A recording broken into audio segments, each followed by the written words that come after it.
Hello प्यारे बच्चों, स्वागत है आप सभी का एक बार फिर से आपके अपने YouTube channel splendid education field में, जहां आज आपसे हम बात करेंगे अपने क्लास 12 के केमिस्ट्री चैप्टर नंबर फर्स्ट हमारा विलयन का अपना ये चौथा लेक्चर। जहां पर हमने अपने प्रीवियस लेक्चर्स में जिन टॉपिक को कवर किया था वो था हमारा नॉर्मलता, फॉर्मलता और उसके अलावा हमने पढ़ी थी मोलरता, जहां पर हमने दो सांद्रता के पद और डिस्कस किए थे, जिसमें आपका आया था ppm मतलब पार्ट्स प्रति मिलियन और दूसरा था हमारा ppb मतलब पार्ट्स प्रति बिलियन। और इन सभी के क्वेश्चन को हमने डिस्कस भी कर लिया है, एक एक दो क्वेश्चन। बाकी जब इस चैप्टर के सारे क्वेश्चंस को एक साथ करेंगे तो सिर्फ एक क्लास आपकी होगी वहाँ पर न्यूमेरिकल्स की, जहाँ पर जितने भी टाइप्स के आपके न्यूमेरिकल्स बनते हैं बोर्ड एग्जाम में उन सभी न्यूमेरिकल्स को डिस्कस किया जाएगा और उसको सॉल्व आउट किया जाएगा। तो आज की क्लास में हम जो पढ़ने वाले हैं अपने इस लेक्चर में वो है हमारा फॉर्मलता, जिसे इंग्लिश में कहा जाता है फॉर्मेलिटी। तो आइए देखते हैं कि आखिर फॉर्मलता किसे कहा जाता है। देखिए बच्चों, जैसे सेम एज हमारा मोलरता की डिफिनीशन थी कि हमारे विलेय के मोल कितने लीटर प्रति आयतन में उपस्थित होते थे, वही उस विलयन की मोलरता कहलाती थी। यहाँ पर विलेय के मोल की जगह पर हम उस विलेय के सूत्र भारों की संख्या को जब ऐड कर देते हैं और विलयन के आयतन के साथ में उसका अनुपात निकालते हैं, जो कि लीटर में दिया हुआ होगा। अगर ml में दिया होगा तो जैसे प्रीवियस हम लोगों ने अपनी क्लासेस में किया था कि 1000 से ऊपर क्या करते थे, मल्टीप्लिकेशन उसका सेम एज वही रहेगा। बस जहाँ पर हमने अपनी जितनी भी हेडिंग्स पढ़ी हैं इसके पहले फॉर्मलता के पहले वाली क्लास में, मतलब मोलरता और नॉर्मलता, वहाँ पर ऊपर जो विलेय की संख्या थी या विलेय के जो मोल्स थे वहाँ पर इस जगह पर विलेय के सूत्र भारों की संख्या आ जाएगी। तो आइए पहले इसकी डिफिनीशन को लिखते हैं। तो इसकी डिफिनीशन हमारी हो जाएगी 1 लीटर विलयन में उपस्थित 1 लीटर विलयन में उपस्थित 1 लीटर विलयन में उपस्थित विलेय के सूत्र भारों की संख्या, विलेय के सूत्र भारों की संख्या, विलेय के सूत्र भारों की संख्या उस विलयन का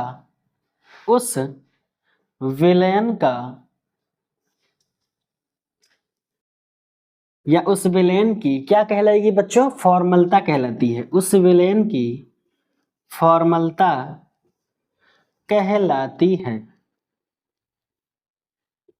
तो हमने आपसे अभी क्या कहा कि जो हमारे विलेय के मोल जहां पर थे वहां पर ये विलेय के सूत्र भार आ जाएंगे और बाकी जो हमारा विलयन का आयतन था प्रति लीटर में लेकर के सेम एज यहां भी आपको यूज करना है उसका।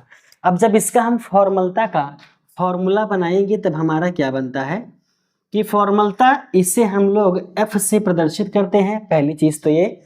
दूसरी चीज, इसका मतलब होता है कि विलेय के सूत्र भारों की संख्या, विलेय के सूत्र भारों की संख्या डिवाइडेड बाई विलयन का आयतन, विलयन का आयतन। यहां पर हम इसको डिस्कस करना चाह रहे हैं आपसे किसके फॉर्म में, लीटर के फॉर्म में। अगर हम इसी विलयन का आयतन लीटर में न लेकर के ml में ले लेंगे, मिलीलीटर में ले लेंगे, तो ऊपर कितने से गुणा करना पड़ेगा, 1000 से। ये सारी बातें हम सबको पता थी।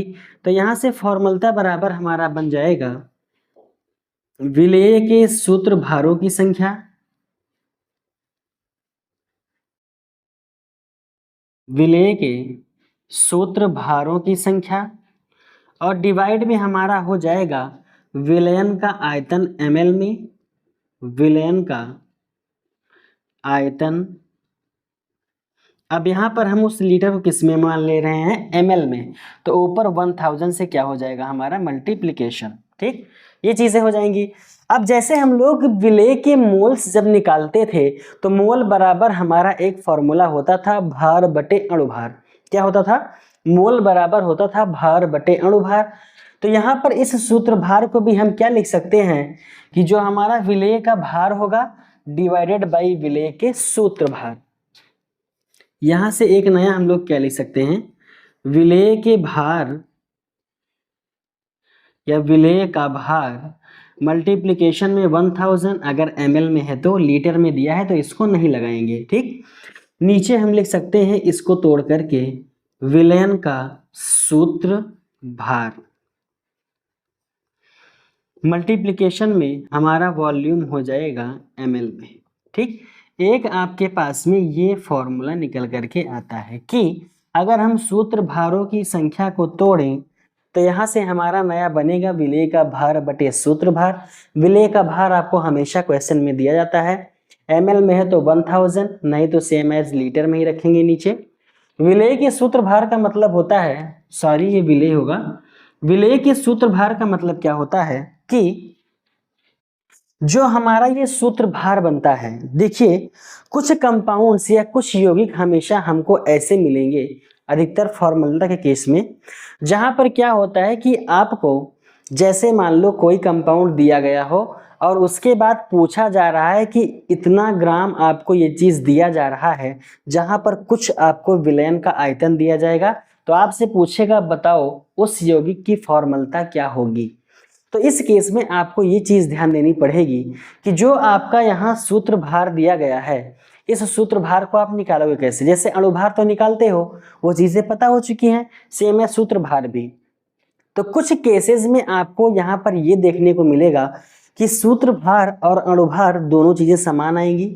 अगर दोनों चीजें एक समान दिखाई देती हैं तो आपके फॉर्मूला में और मोलरता में कोई भी डिफरेंस नहीं होगा, क्योंकि वहां भी आपका विलेय का अणुभार है, यहाँ भी सेम है। ठीक, दूसरी चीज एक अंतर क्या होता है कि आपको कोई भी कंपाउंड अगर दिया गया है, कोई भी यौगिक अगर दिया गया है, तो पहले आप उसके प्रभाव को वहां देखोगे कि ये किसी के साथ अगर जुड़ जाता है तो एक यूनिट बनाएगा, एक मतलब कह सकते हो युग्म बनाएगा, या फिर टूटने के बाद दो भाग में डिवाइड हो जाता है, आपको ये देखना पड़ेगा। तो अगर दो भाग में डिवाइड हो रहा है तो वही उसका बन जाता है सूत्र भार, या कहीं कहीं पर क्या होता है कि सेम एज वैसे ही रहेगा तो आप उसके अणुभार को और सूत्र भार को एक ही मान सकते हो। जैसे यहाँ पर एक कंडीशन को हम नोट डाउन करते हैं, आइए एक पॉइंट को लिखते हैं, तब आपको थोड़ा सा क्लियर होगा इसके बारे में। यहाँ पर एक पॉइंट को नोट डाउन करेंगे और वो नोट डाउन क्या करना है आपको, हमने कहा कि जब सूत्रभार और अणुभार एक समान होंगे, साथ में लिखते चलिए, जब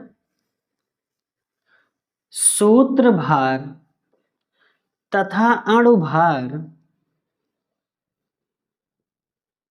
एक समान होंगे, एक समान होंगे,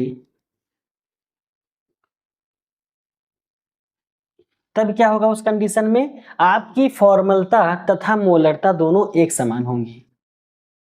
तो फॉर्मलता तथा मोलरता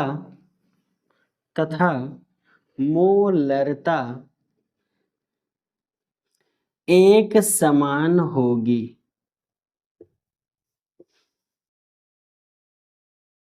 दूसरा पॉइंट हम लोग क्या नोट डाउन करेंगे, पहला तो आप सबको क्लियर हो गया होगा कि अणुभार और सूत्रभार में कोई अंतर नहीं होगा, अगर दोनों एक जैसे हैं तो वहां पर फॉर्मलता और हमारी मोलरता भी क्या हो जाएगी, एक समान हो जाएगी। दूसरी कंडीशन ऐसा होता है आपका कि जब कोई विलेय पदार्थ या विलायक पदार्थ आपके विलयन में मिलाए जाएंगे, जब कोई विलेय पदार्थ या विलायक आपका कहीं पर मिलाया जाएगा तो कभी कभी क्या होता है कि वो एक मॉलिक्यूल से या कह सकते हो एक अणु से दो में टूट जाता है तो उसे द्विअणुक कहा जाने लगता है। अगर एक अणु से वो तीन में टूट रहा है तो उसे त्रिअणुक कहा जाएगा। अगर दोनों सेम एज हैं तो आपका सूत्रभार अणुभार क्या होगा, समान होगा। तो दूसरी कंडीशन यहाँ पर लिखेंगे कि जब विलेय या विलायक को घोला जाता है, जब विलेय तथा विलायक को, जब विलेय तथा विलायक को घोला जाता है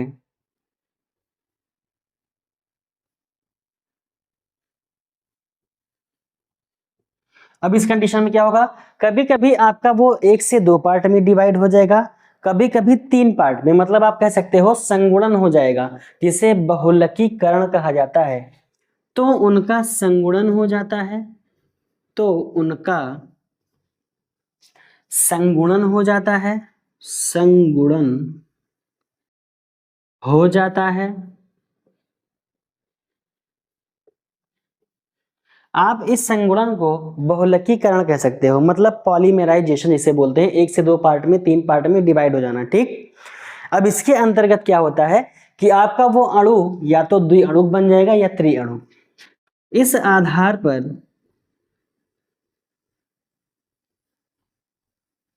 वह अणु विभाजित होकर,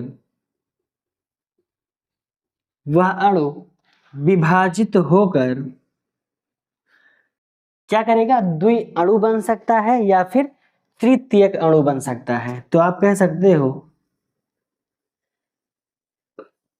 द्विअणुक या त्रिअणुक बन सकता है, बन सकता है। ठीक, द्विअणुक और त्रिअणुक दोनों भी आपका बन सकता है। तो वहां पर जो आपका अणुभार होगा, या कह सकते हो जो सूत्र भार होगा, वो क्या होगा, 2 गुना भी हो सकता है, 3 गुना, जिससे अणुभार, जिससे अणुभार 2 गुना या 3 गुना हो जाता है।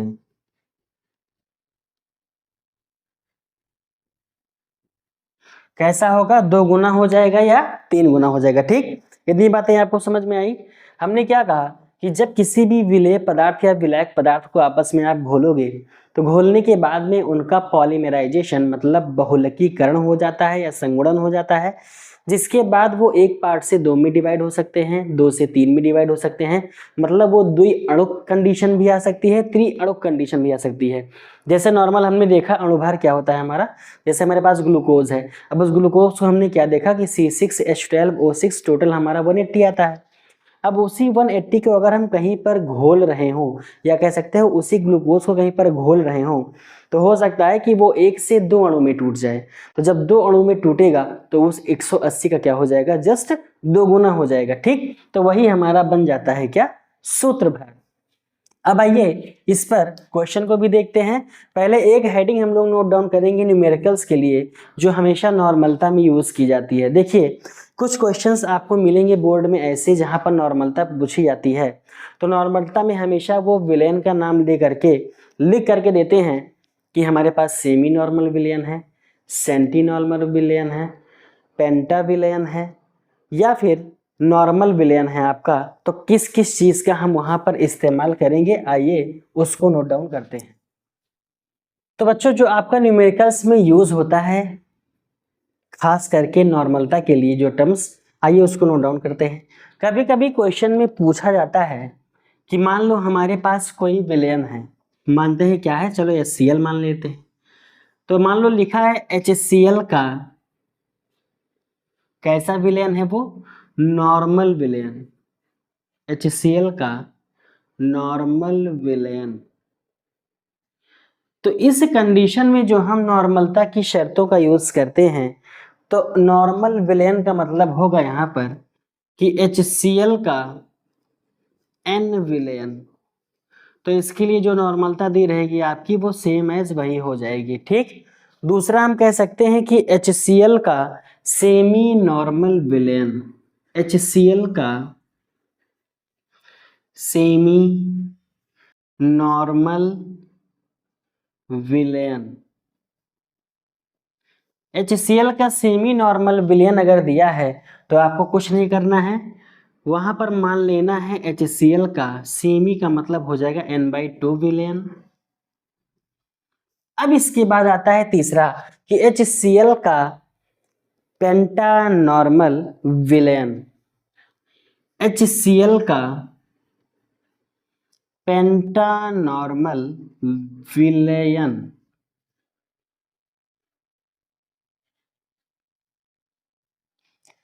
दो चीजें एक साथ आएंगी, दोनों को बताते चल रहे हैं। एक आपका बनेगा HCl का पेंटानॉर्मल विलयन, दूसरा बनेगा आपका HCl का पेंटीनॉर्मल विलयन। दोनों में अंतर क्या है बताते हैं आपको।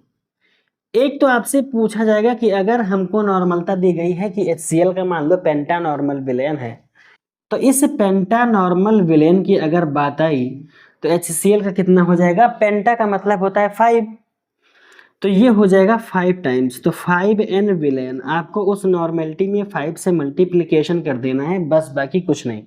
अगर आपको HCl का पेंटीनॉर्मल विलयन पूछा जाएगा तो यहाँ से आपको इस HCl का पेंटीनॉर्मल पूछने का मतलब कितना हो जाएगा, इसी को डिवाइड कर देना है n/5 बिलियन।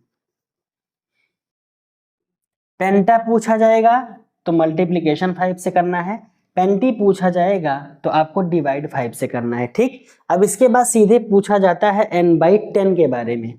तो n/10 का मतलब आपका क्या हो जाएगा कि जो हमारा HCl का विलयन होगा उसे डेसी कहा जाएगा। HCl का डेसी नॉर्मल विलयन।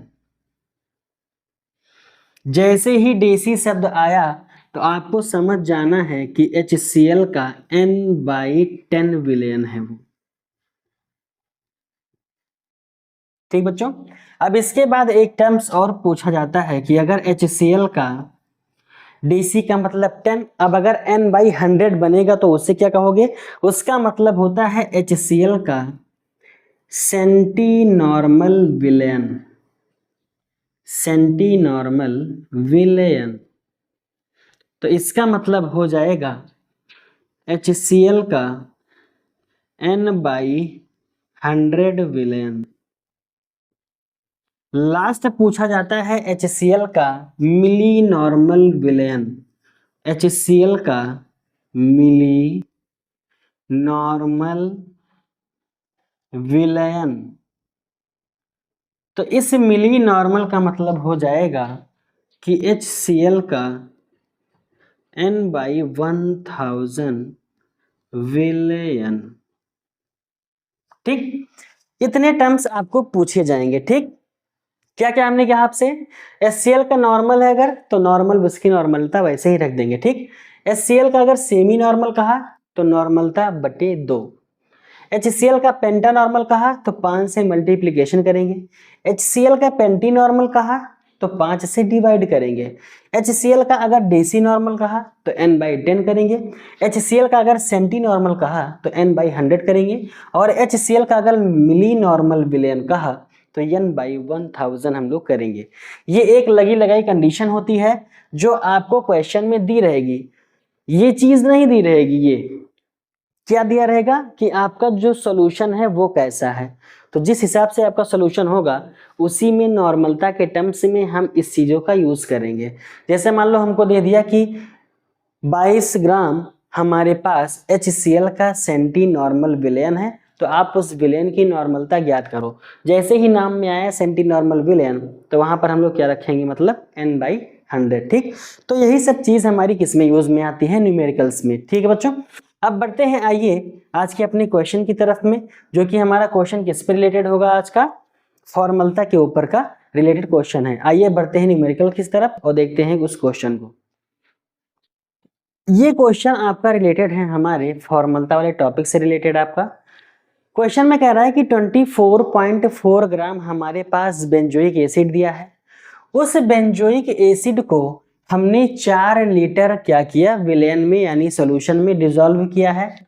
और इसके डिसॉल्व होने के बाद में ये हमसे उस सॉल्यूशन की फॉर्मेलिटी पूछ रहा है, मतलब फॉर्मलता पूछ रहा है। ठीक है, अब आपको हमने फॉर्मलता के बारे में बताया है। पहले हम लोग को दिया क्या गया है उसको अलग से नोट डाउन करते हैं, क्या क्या दिया है। तो हमको क्वेश्चन में दिया है बेंजोइक अम्ल, मतलब ये हमारा विलेय है, इसी को घोला गया है। बेंजोइक अम्ल, और जो चीज़ घोली जाती है हमेशा उसे क्या कहा जाता है, विलेय। तो बेंजोइक अम्ल हमको कितना दिया है, 24.4 ग्राम। दूसरी चीज हमको इस विलयन का आयतन दिया है, तो विलयन का आयतन यहाँ कितना है, विलयन का आयतन यानी V हमारे पास लीटर में है, दिया है 4 लीटर। अब आपको फॉर्मूला पता है कि इसके सूत्र भार की संख्या कैसे रखनी है। फॉर्मेलिटी इज इक्वल टू होता है क्या, विलेय के सूत्र भारों की संख्या, विलेय के लास्ट फॉर्मूला यूज करते हैं, पूरा इसमें आ जाएगा। विलेय का भार और ये हमारा लीटर में दिया है तो 1000 से गुणा नहीं करेंगे, फिर नीचे हमारा क्या था, विलेय के सूत्र भार।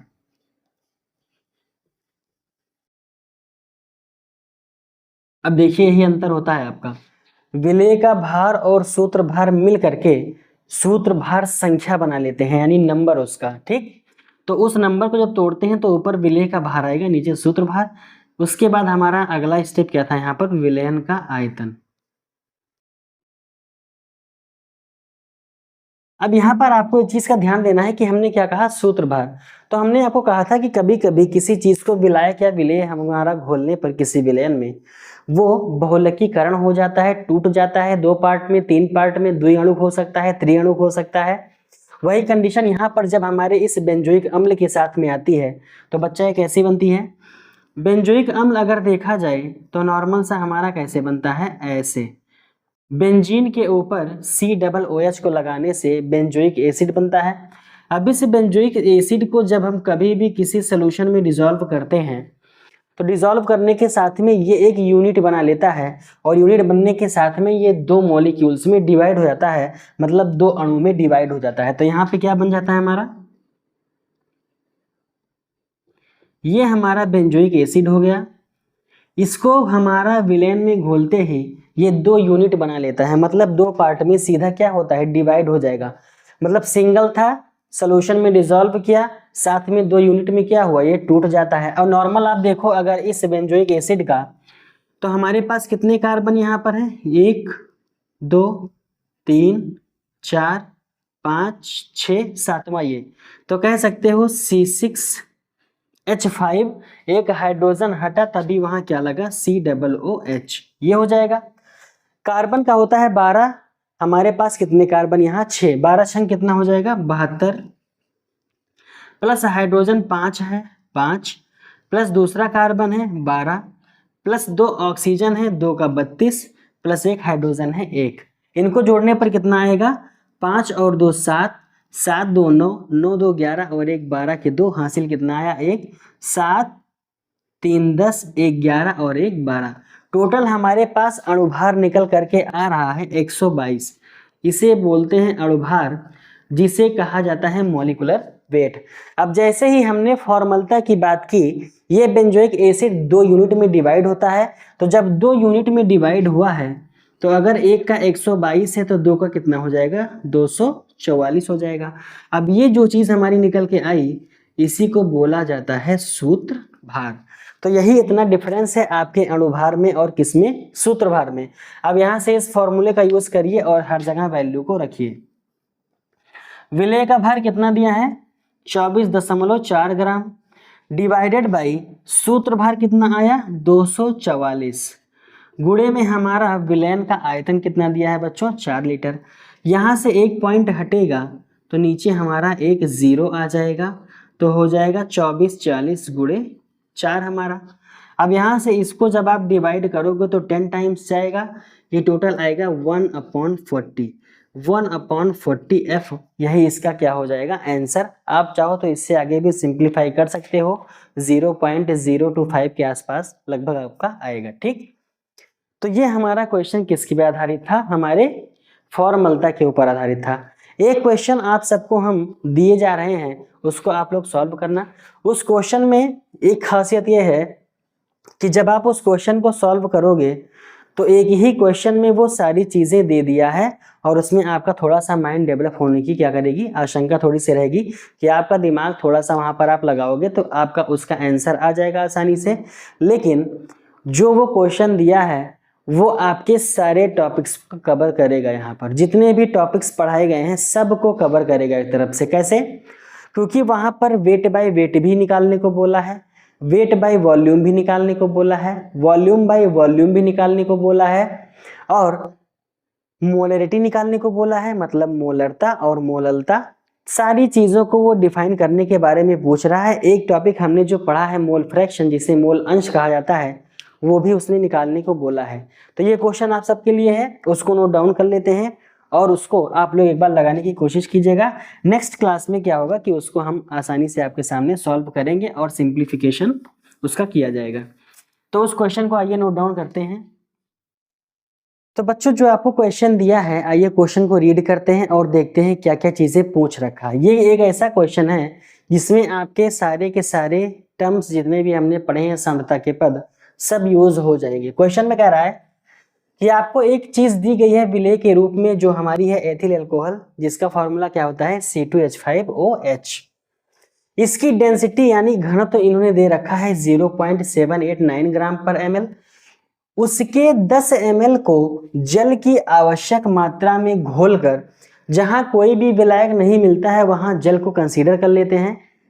फिर आगे 100 ml का विलयन बनाया गया जहां पर उसकी डेंसिटी दी गई थी 0.982 ग्राम पर ml। ठीक, अब कह रहा है कि इसमें विलयन के निम्न सांद्रता के पदों को व्यक्त कीजिए। आपको निकालना क्या क्या चीजें हैं, आयतन बटे आयतन प्रतिशत, द्रव्यमान बटे द्रव्यमान प्रतिशत मतलब V by V percentage, W by W percentage, द्रव्यमान बटे आयतन परसेंटेज मतलब weight by volume percentage, molarity निकालनी है यानी मोलरता, मोललिटी निकालनी है यानी मोललता, और लास्ट हमारा मोल फ्रैक्शन निकालना है मतलब मोल प्रभाज। इतने सारे क्वेश्चंस को आपको एक में सॉल्व करना है। अब यहाँ से सॉल्व करने से पहले कुछ चीजें आप लोग क्वेश्चन में देखो तो क्या दे रखा है कि हमको डेंसिटी के फॉर्म में दे रखा है, किसी भी चीज का वेट हमको नहीं पता है, तो आप इस डेंसिटी को वेट के फॉर्म में चेंज कर सकते हो, बहुत आसानी से कर सकते हो। आपने एक चीज पढ़ा होगा कि घनत्व जो हमारा होता है जिसे डेंसिटी बोलते हैं, ये घनत्व बराबर किसके होता है, द्रव्यमान बटे आयतन यानी वेट अपॉन वॉल्यूम। तो घनत्व बराबर होता है द्रव्यमान बटे आयतन। इतनी बातें सबको पता होंगी। अब यहां से हमको हर एक चीज का द्रव्यमान चाहिए। इस द्रव्यमान को जब इधर पक्षांतर करेंगे तो द्रव्यमान बराबर क्या हो जाएगा, मतलब वेट बराबर क्या हो जाएगा, डेंसिटी इंटू वॉल्यूम मतलब घनत्व इंटू आयतन हो जाएगा यहां से हमारा। अब आप सबका द्रव्यमान आसानी से निकाल सकते हो। सबसे पहले विलेय का निकालते हैं। विलेय के रूप में हमको क्या दिया है, एथिल एल्कोहल, ये हो जाएगा।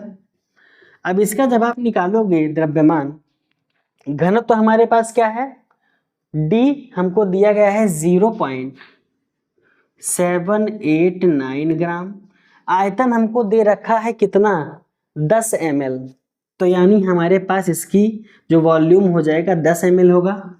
इसको जब आप मल्टीप्लिकेशन करोगे, चाहे मल्टीप्लिकेशन करके वैल्यू को पुट करो, चाहे सेम एज ऐसे भी रख सकते हो, बस कैलकुलेशन आपको करना पड़ेगा। ठीक, इसकी वैल्यू को अभी आगे फाइंड आउट कर ले रहे हैं। ठीक, दूसरी चीज हमारे पास क्या चीज दे रखा है, विलयन दे रखा है 100 ml और इसकी भी डेंसिटी दे रखी है, तो हम इसका भी वेट निकाल सकते हैं।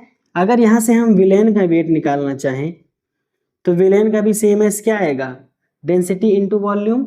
डेंसिटी कितनी दे रखी है 0.982 ग्राम, multiplication by 100 ml of solution यानी 100 ml विलयन में दे रखा है। ठीक, इसको भी आप क्या कर सकते हो, मल्टीप्लीकेशन करके निकाल सकते हो। जब आप इसको मल्टीप्लीकेशन करोगे तो आपकी वैल्यू इसको मल्टीप्लाई करने में आती है कितनी, हमारी आएगी 7.89। कहाँ गया 7.89, ये हमारा ग्राम पर ml में आ जाएगा पहला वाला, यानी ये इसका वेट हो जाएगा। दूसरा अगर इसका वेट निकालना चाहो तो इसका वेट आएगा, यहाँ 100 है तो यहाँ 2 इधर आगे चलाएगा, मतलब 98.2 आपका ये आएगा। अब आपके पास क्या क्या चीजें हो गई हैं, विलेय भी हमारा द्रव्यमान हो गया है, विलयन का भी हमारे पास द्रव्यमान हो गया है। अब जितने भी सांद्रता के पद दिए हैं, आइए वन बाय वन सभी को सॉल्व करते हैं। सबसे पहले V बाई V परसेंटेज, जिसे आयतन बटे आयतन प्रतिशत कहा जाता है। तो आपको एक चीज पता है कि आयतन बटे आयतन प्रतिशत का मतलब होता क्या है कि ऊपर में जो आयतन होगा वो हमारे विलेय का होगा और नीचे जो होगा वो विलयन का लिखा जाता है। टोटल मतलब हमारा कुल। ठीक, तो हम इस आयतन को कह सकते हैं क्या कि अगर b बाई बी परसेंटेज हमको निकालना है तो ऊपर जो आपका विलेय लिखा जाएगा उसका आयतन मतलब VA आप कह सकते हो।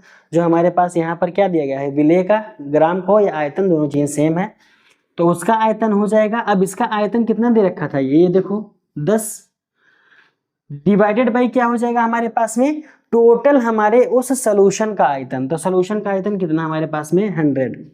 तो यहाँ से आप क्या कह सकते हो कि VA प्लस BB, इसका मतलब क्या हो जाएगा कि VA हमारा विलेय था, VB हमारा क्या था, विलायक था। जब दोनों आपस में मिले तभी क्या बना, सॉल्यूशन। 100 आपका हो जाएगा मल्टीप्लिकेशन में क्योंकि परसेंटेज पूछा है। अब वैल्यू सबकी रखो।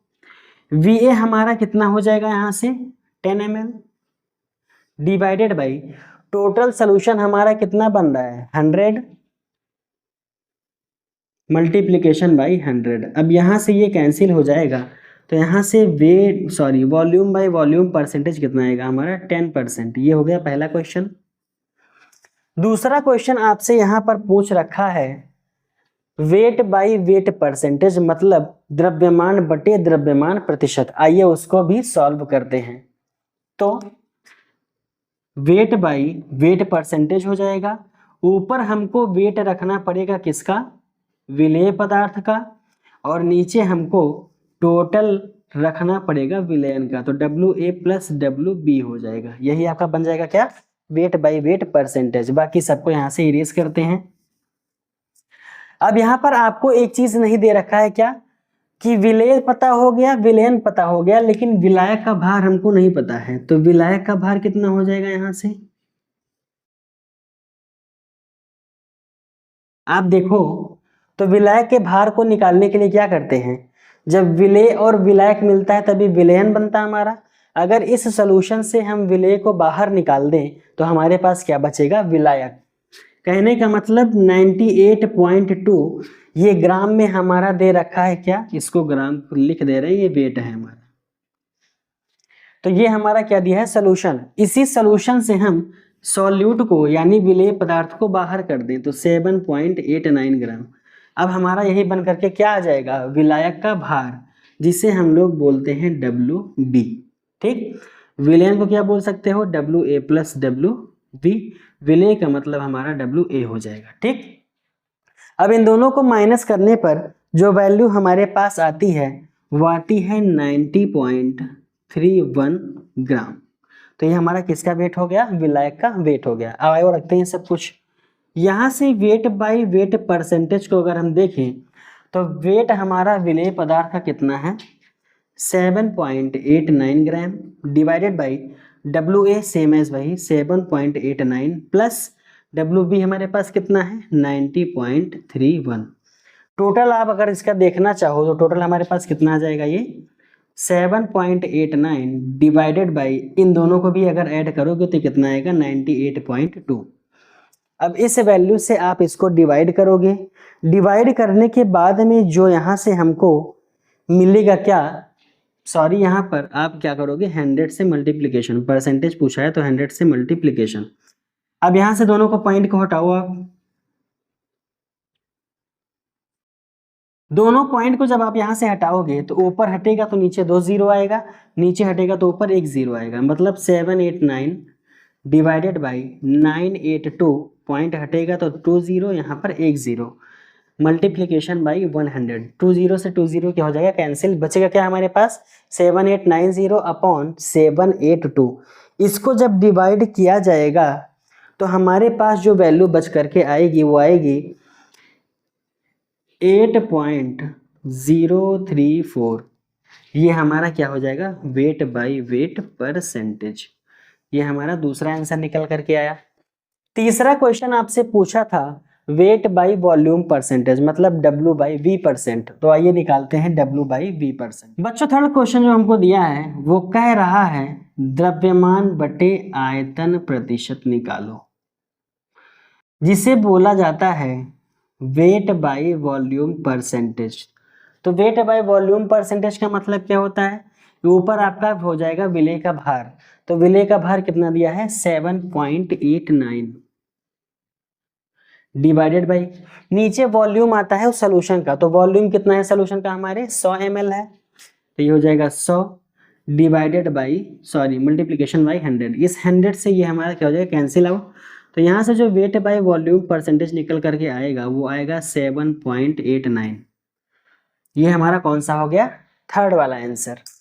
अब फोर्थ हमसे पूछा है क्वेश्चन में कि आप इसकी मोलरिटी को डिफाइन कीजिए। आइए निकालते हैं मोलरिटी। फोर्थ हमसे पूछा है बच्चों मोलरता, जिसे हम लोग कैसे लिखते हैं कैपिटल M से। तो मोलरता बराबर आपका फॉर्मूला हमने बताया था कि क्या होता है, विलेय का द्रव्यमान डिवाइडेड बाई विलेय का अणुभार,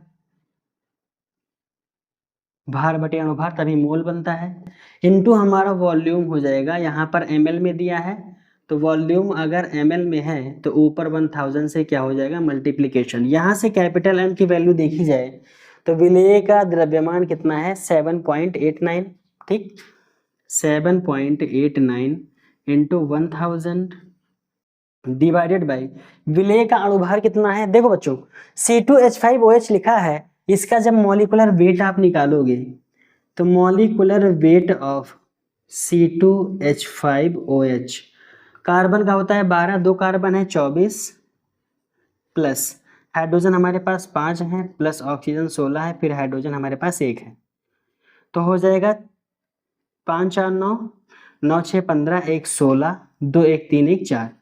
आपके पास यहाँ से मॉलिक्यूलर वेट कितना आया 46, तो इस मॉलिक्यूलर वेट को लिखेंगे 46 इंटू वॉल्यूम हमको कितना दे रखा है सोल्यूशन का 100। इस 20 से ये 20 क्या हो जाएगा हमारा कैंसिल आउट। अब यहाँ से m बराबर हो जाएगा 789 इंटू 10 डिवाइडेड बाई, यहाँ से पॉइंट हटेगा तो नीचे हमारे पास 2 0 आ जाएंगे, एक 0 10 से कैंसिल हो जाएगा, बचेगा 789 डिवाइडेड बाई 460। जब इससे इस वैल्यू को आप डिवाइड करोगे तो m की वैल्यू आएगी 1.7। ठीक, ये हमारा कैसा हो जाएगा पहला, यानी इस क्वेश्चन का पहला, दूसरा, तीसरा, ये हमारा कौन सा आंसर है, आंसर नंबर 4, जिसमें वो क्या पूछा था मोलरिटी मतलब मोलरता। इसके बाद जो पांचवा क्वेश्चन आपसे पूछा है वो पूछा है इसने इसकी मोलैलिटी बताइए मतलब मोललता। तो आइए निकालते हैं मोललता।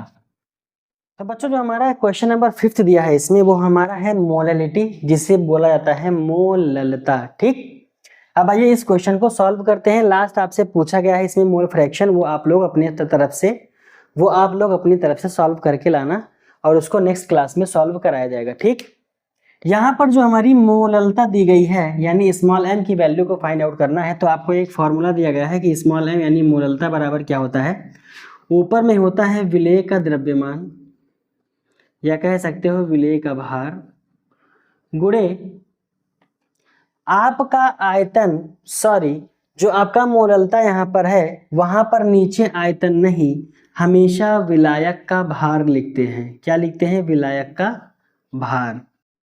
अब वो विलायक का भार अगर आपका ग्राम में दिया है तो ऊपर 1000 से क्या कर दोगे मल्टीप्लिकेशन, यहाँ पर ग्राम में ही है सब कुछ तो ऊपर 1000 से क्या हो जाएगा मल्टीप्लिकेशन, नीचे यहाँ पर आ जाएगा विलेय का अणुभार, विलेय का अणुभार। ठीक, विलेय का भार कितना दिया है हमको 7.89 ग्राम मल्टीप्लाइड बाय 1000 डिवाइडेड बाय विलेय का अणुभार 46 गुणे हमारे पास जो विलायक का भार है वो कितना है 90.31।